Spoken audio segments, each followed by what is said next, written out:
O presidente do Senado, Rodrigo Pacheco, decidiu se despir da fantasia de moderado, conciliador e elaborou uma PEC para criminalizar o porte de drogas.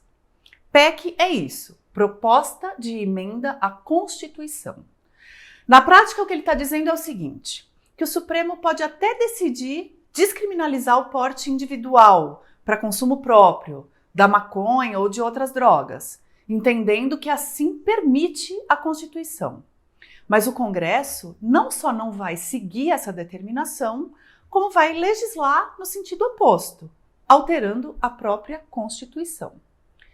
Na entrevista em que anunciou a PEC, Pacheco disse que, abre aspas, o entendimento do Senado é que a descriminalização do porte para uso de maconha ou qualquer outra droga, sem uma política pública discutida no Congresso, é uma decisão isolada que afeta o combate ao tráfico de drogas.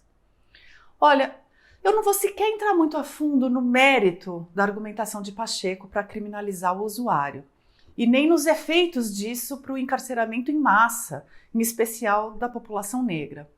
Mas num resumo muito breve, a lógica dele é a de que não existe tráfico se não houver quem compre. E por isso, um usuário, um dependente químico, deve ser punido com o mesmo rigor que um traficante.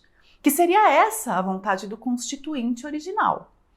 O papel da própria proibição de consumo de drogas na construção do tráfico, por exemplo, completamente ignorado. Mas o que eu quero discutir aqui hoje é a Constituição. São as emendas a ela e, principalmente, o papel de cada poder diante dela. Porque, cá entre nós, é isso que está em jogo. E não é só na PEC do Pacheco. Tem a Câmara dos Deputados votando numa comissão sobre como voltar a proibir casamentos homoafetivos, algo que o Supremo já decidiu que é constitucional. Tem a retomada do julgamento sobre o marco temporal da demarcação das terras indígenas, se é ou não a partir da Constituição, e o que ela diz sobre isso. Tem Rosa Weber liberando o julgamento sobre a descriminalização do aborto. E tem ainda uma PEC, gestada pelo Centrão no ano passado, que busca permitir que o Congresso decida descumprir decisões do Supremo que não tenham sido unânimes. O que tudo isso tem em comum?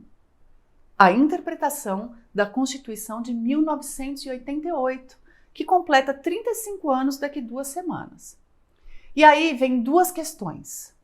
Uma, se a nossa Constituição é progressista demais, se ela não reflete os valores da maioria dos brasileiros mais conservadores. E outra, sobre se o Supremo Tribunal Federal, guardião dessa Constituição, tem poder demais em comparação ao Legislativo. Como todas as discussões dignas de uma democracia, essa não é fácil. Há argumentos favoráveis e contrários, há correntes de pensadores sérios nas 2 pontas, mas há sim alguns preceitos que a gente pode tentar deixar mais claros, orientando o debate. Sem dogmas, sem simplismo. É isso que o meio se dispõe a fazer. Se você gosta desse tipo de jornalismo, considere apoiar nosso trabalho. Seja um assinante premium, são só R$15 por mês.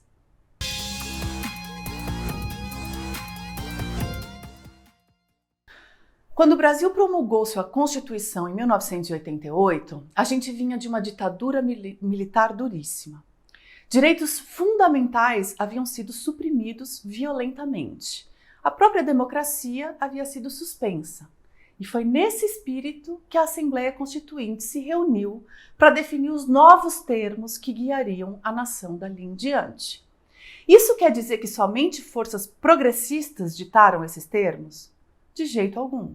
As forças conservadoras ainda eram muito poderosas e relevantes e se organizaram para fazer valer sua visão de mundo num novo vértice político, que ficou conhecido como Centrão.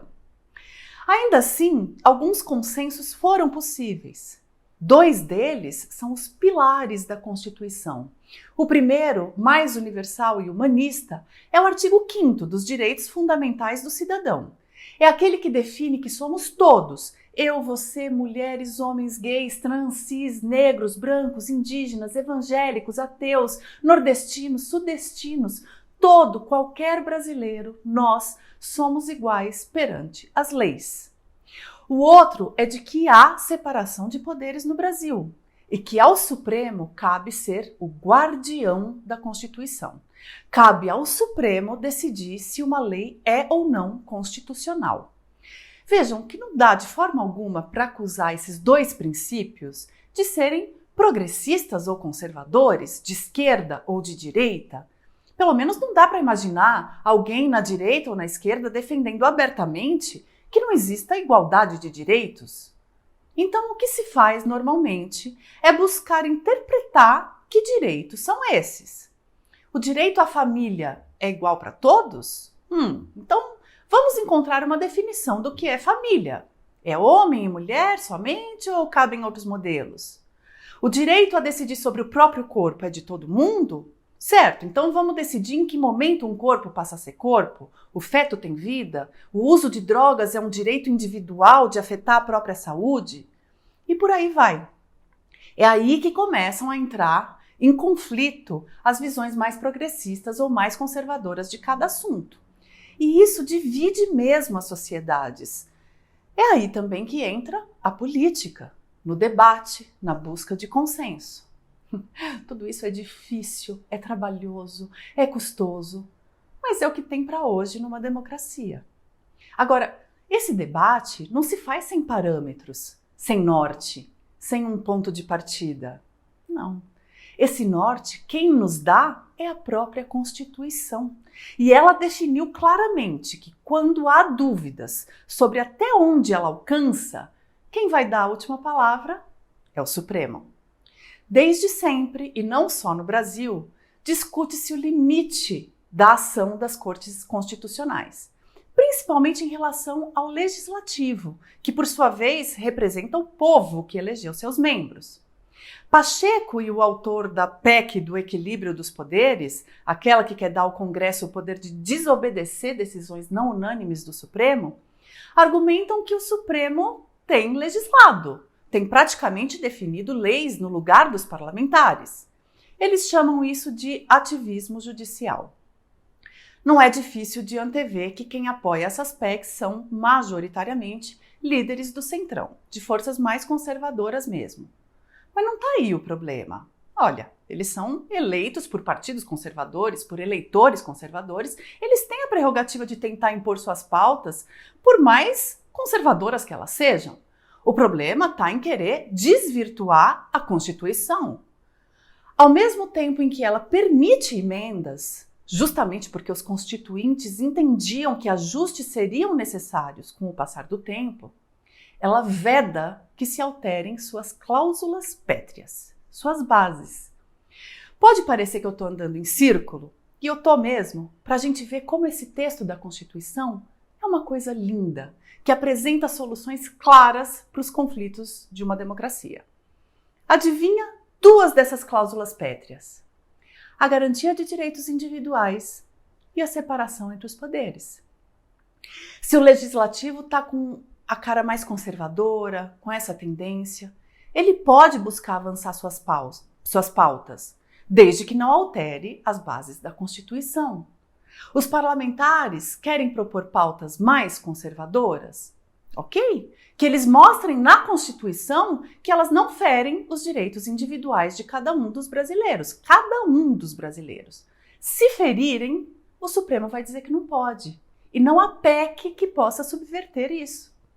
O Legislativo acha que o Supremo está extrapolando em sua atuação? Está legislando em seu lugar? Bom, primeiro, faça seu trabalho e legisle. A lei antidrogas, questionada no Supremo na ação que pode acabar na descriminalização do porte individual, é de 2006. Mas beleza. Ainda assim, o Congresso acha que o Supremo exagera? Que chame os ministros para conversar. Não tente mudar a Constituição com uma PEC tirando do Supremo o seu poder constitucional, né? É claro que há artigos e incisos que dão brecha para interpretações diferentes. A Constituição é bonita, mas não é perfeita. Mas como eu disse, ela própria oferece as balizas para que essas correções sejam feitas. Uma delas é não deixar os deputados e senadores alterarem o seu texto sem uma supervisão de outro poder. É isso que o Supremo faz, é para isso que ele está ali.